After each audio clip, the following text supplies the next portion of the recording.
여러분 안녕하십니까? KBS 아메리칸 뉴스입니다. 트럼프 대통령이 연일 11월 대선 결과에 불복할 수 있다는 발언을 쏟아내며 혼란을 야기시키고 있습니다. 우편 투표 조작이 의심되고 이를 대법원까지 끌고 간 뒤 판단을 받아보겠다는 것인데 민주당은 민주주의 훼손이라며 맹비난에 나섰고 백악관과 공화당은 수습에 고심하는 모습입니다. 김경일 기자가 보도합니다. 트럼프 대통령은 대선에 패배할 경우 우편 투표 사기 프레임을 내세워 불복할 뜻을 또다시 내비쳤습니다. 이는 여론조사에서 조 바이든 후보에 뒤지고 있어 열세를 뒤집기 위한 샤이 트럼프 지지층을 결집시키기 위한 것으로 풀이됩니다. 샤이 트럼프는 트럼프 대통령을 지지하지만 누구에게도 말하지 않는 유권자로 이들을 투표에 참여하도록 유도하고 있다는 분석입니다. 그러나 선거가 40여일 앞으로 다가오면서 또 하나의 정치적 해법을 찾고 있습니다. 이는 보수 대법관을 6명으로 늘려 대선 패배 시 우편 투표를 사기로 주장해 대법원까지 가보겠다는 것입니다. End up in the Supreme Court, and I think it's very important that we have 9 justices, and I think the system is going to go very quickly. 트럼프 대통령으로서는 대선 결과와 관련해 소송전이 벌어지면 유리한 판결을 기대할 수 있게 됩니다. 공화당 상원도 보수 대법관 인준을 강행하고 있습니다. 이에 민주당은 대통령이 국민들의 표를 무시하는 발언이라고 반박하며 트럼프 대통령의 대선 불복 막말은 이제 놀랍지도 않다고 지적했습니다. The President of the United States would place in doubt the idea of the peaceful transfer of power is, it's no surprise, again, because the President has been contemptible of science and governance. 트럼프 대통령의 대선 패배 시 불복 의사의 논란이 거세지면서 백악관과 공화당도 수습에 진땀을 빼고 있습니다. 공화당 수뇌부는 시민들의 반발이 거세지면 공화당은 11월 선거 패배로 이어질 수 있어 연방 상하원 의석수를 더욱 잃을 것에도 대비하고 있습니다. KBS 뉴스 김경일입니다. 한편 논란 속에 트럼프 대통령은 오늘 타계한 루스베이더 긴즈버그 대법관을 조문했는데요.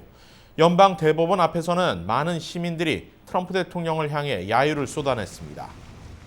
긴즈버그 대법관의 시신이 안치된 연방 대법원 입구. 트럼프 대통령은 시신이 놓인 관 앞에서 수분간 머물며 조의를 표했습니다. 잠시 후 대법원 주변에 몰려든 시민들이 거센 야유의 함성을 쏟아냅니다. 살아생전 새 대통령 취임 전까지는 자신이 교체되지 않기를 바랐던 긴즈버그 대법관의 소원을 존중하라는 외침도, 투표로 트럼프 대통령을 몰아내자는 구호도 들립니다.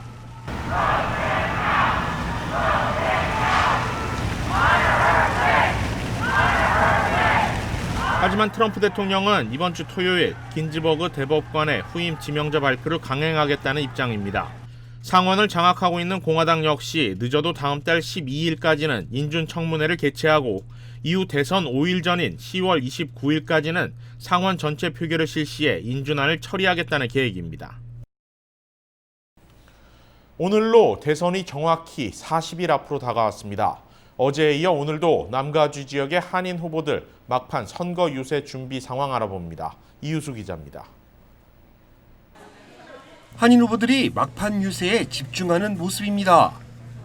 이번 선거에 캘리포니아주 48지구 연방 하원에 도전하는 미셸 박 스틸 후보는 납세자들을 보호하고 지역 경제 활성화를 위한 일자리 창출을 주요 공약으로 삼고 있습니다. 팬데믹 사태 장기화에 따라 디지털 매체를 통한 유세에도 집중하고 있지만 전통적인 방식의 가가호 방문도 적극적으로 활용하고 있습니다. 처음에는 걱정을 했어요. 그 집들을 방문할 때마다. 근데 컨사인 하신 분이 하나도 없어요. 지금 방문한 집 숫자가 지금 3만 개가 넘게 있고. 오렌지 카운티의 경우 다음 달 5일부터 우편 투표가 시작되기 때문에 한인 유권자들을 위한 투표 독려 안내문도 제작했습니다. 추석이 가까우잖아요. 그래서 추석 잘 보내시고 꼭 투표하라는 거. 지금 한인 유권자가 3,500명 정도가 계세요. 저희 그 기수위가 안에. 그래서 그분들에게 그게 나가고요. 캘리포니아주 37지구 주 상원에 도전하는 데이브민 후보는 온라인 웹사이트와 이메일을 통한 홍보에 주력하고 있습니다. 개빈 뉴섬 주지사 등 주요 지지자들의 성명을 홈페이지 전면에 내걸고 유튜브 채널을 통해 유권자들과 소통하는 모습입니다.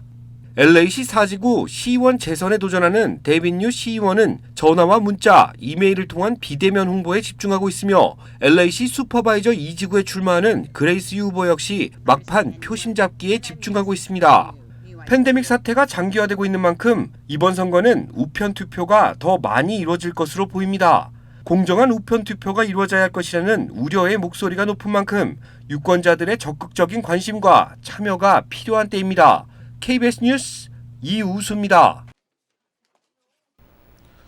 흑인 여성에게 총격을 가해 숨지게 한 경찰관들에게 정당방위로 불기소 결정이 내려지면서 또다시 전국적인 인종차별 항의 시위가 확산되고 있습니다.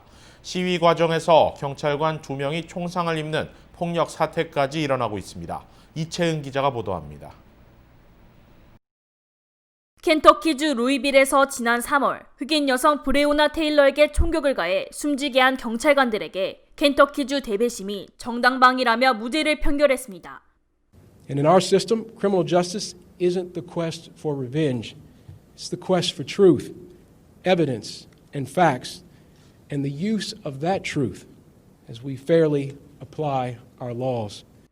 경찰이 쏜 총알에 테일러가 부상을 입어 사망했다는 결정적인 증거가 불충하다는 이유입니다.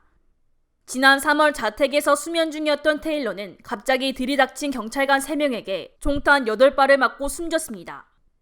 마약 사범을 찾던 경찰이 주소를 잘못 찾아 테일러의 집을 급습했고 테일러의 남자친구와 경찰 간 벌어진 총격전에서 결국 테일러가 경찰이 쏜 총에 의해 희생된 것입니다.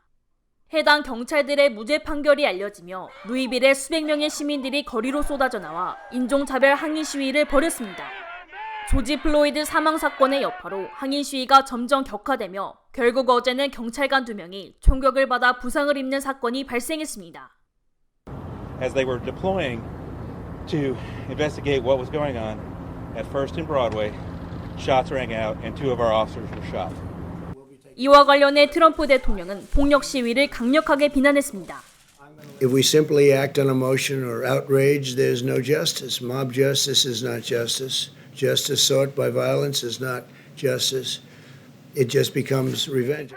무고한 흑인 여성의 목숨을 앗아간 경찰관들에게 무죄 판결이 내려지며 켄터키주 루이빌, 뉴욕, LA 등 미 전역에서 또다시 인종차별 반대 시위가 재점화되는 양상입니다. KBS 뉴스 이채은입니다. 앞으로 15년 뒤인 2035년부터는 캘리포니아주에서 더 이상 휘발유 차량을 판매할 수 없게 됩니다. 개빈 윌선 캘리포니아 주지사는 기후변화 대처와 대기오염 청정 지역을 목표로 오는 2035년까지 휘발유 차량의 판매를 금지하는 행정명령을 발표했습니다. 이에 따라 2035년이 되면 휘발유와 디젤 등 내연기관 차량의 생산과 판매가 전면 금지되고 전기차와 수소차 등 배기가스 제로 차량들만 판매가 허용됩니다. 단 기존에 소유하고 있는 차량 또는 중고차 판매는 이때까지도 허용됩니다. 이번 발표는 미국 내 50개 주 가운데 최초이며 국가별로는 15번째입니다. 뉴욕 한인회가 코로나19로 어려움을 겪는 취약계층을 돕기 위한 사랑의 나눔 릴레이 기금 캠페인을 시작합니다. 제2사 뉴욕 KBTV 이창헌 기자입니다. 뉴욕 한인회는 오늘 기자회견에서 코로나19 사랑 나눔 릴레이 펀드 캠페인을 전개했습니다. 뉴욕 한인회 찰스 윤 회장은 코로나19 사태가 장기화되면서 취약계층이 기본 생존을 위협당하는 심각한 상황에 놓여 있다며 어려움을 겪고 있는 한인들을 돕기 위해 이번 캠페인을 전개한다고 밝혔습니다. 지원 대상은 1차적으로 정부의 코로나19 긴급 재난지원금을 전혀 받지 못한 취약계층과 실업수당 혜택에서 제외된 저소득층 동포 가정을 돕기 위해 사용됩니다. 또 모금액 중 일부는 단발성으로 타민족에도 지원합니다. 이와 관련한 기금 모금 기간은 오는 25일부터 시작하여 올해 연말까지 진행됩니다. 신청은 뉴욕 한인회 웹사이트를 통해 신청서를 제출하거나 전화로 온라인 신청서 작성을 대행해주고 있습니다. 신청서 검토 과정을 통해 수혜 자격에 해당하는 동포들에게는 1에서 2인 이하 월 $100 또는 3인 이상 월 $200 식품 교환권을 제공할 예정입니다. 또한 수혜 과정에 5개월간 지원을 지속하여 제공합니다. KBTV 뉴스 이창환입니다. KBS 아메리카 뉴스 마칩니다. 고맙습니다.